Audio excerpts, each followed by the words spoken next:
Bueno, hijos, en cuanto al sistema osteomuscular, vamos a decir que ese sistema osteomuscular va a estar conformado, vamos a dividir la palabra en dos. Osteo, que haría referencia como tal a los huesos, al esqueleto, y muscular, pues que haría referencia como tal a los músculos.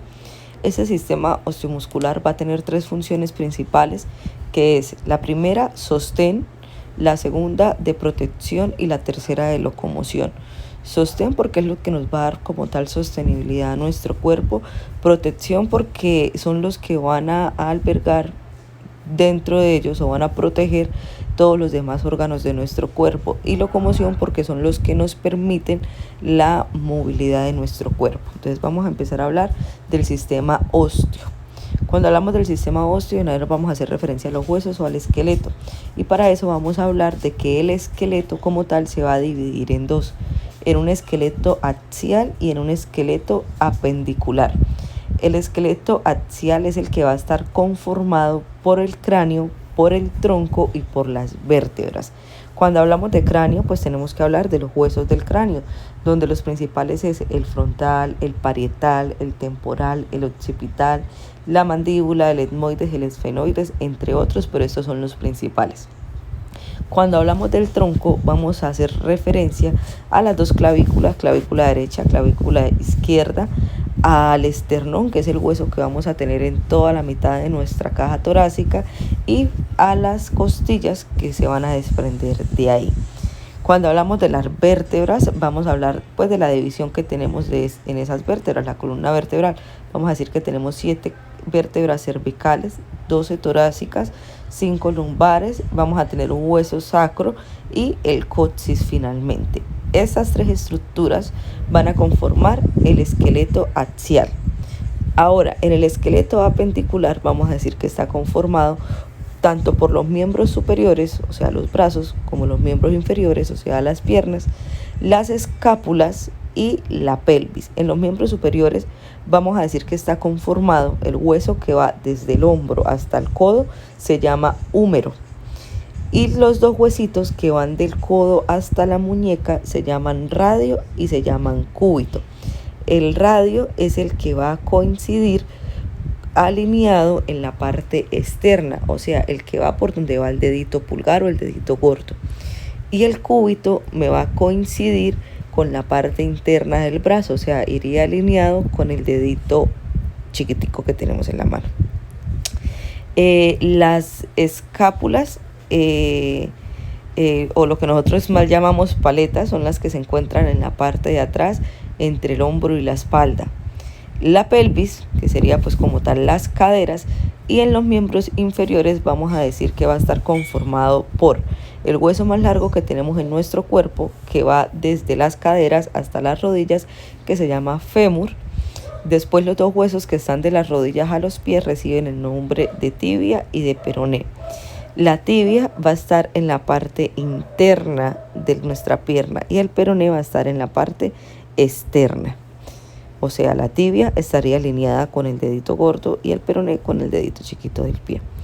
En cuanto a los huesos, tanto de la mano como de los pies, vamos a tener un primer segmento que se van a llamar los metacarpianos y los metatarsianos, y los deditos como tal que van a estar conformadas por falanges que van a estar unidas por medio de unas articulaciones.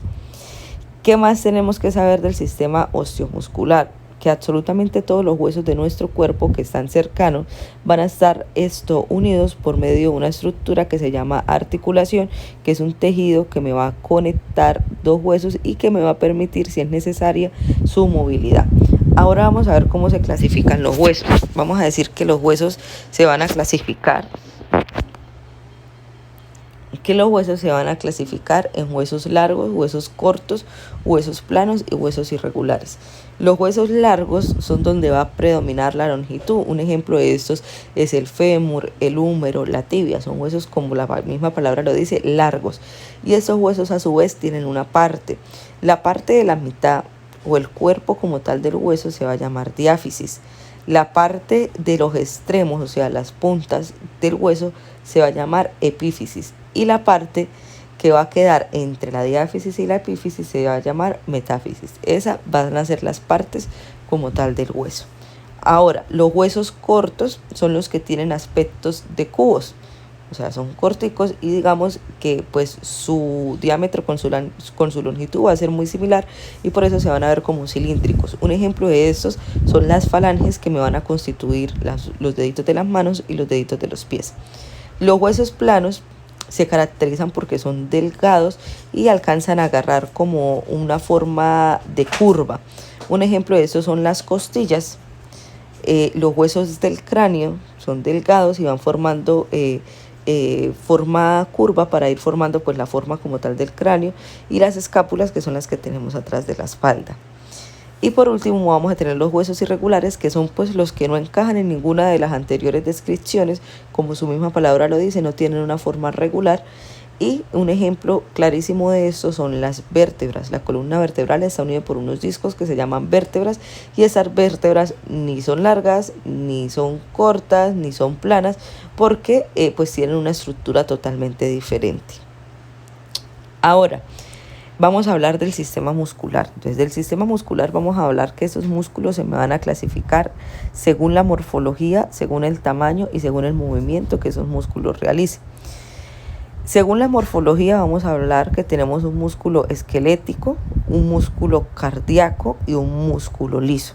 ¿Cuál va a ser el músculo esquelético? El músculo esquelético va a ser ese músculo voluntario, o sea que yo según mi voluntad lo puedo manejar, y ese músculo esquelético pues me va a conformar como tal, como la misma palabra lo dice, la parte de sostén de mi cuerpo.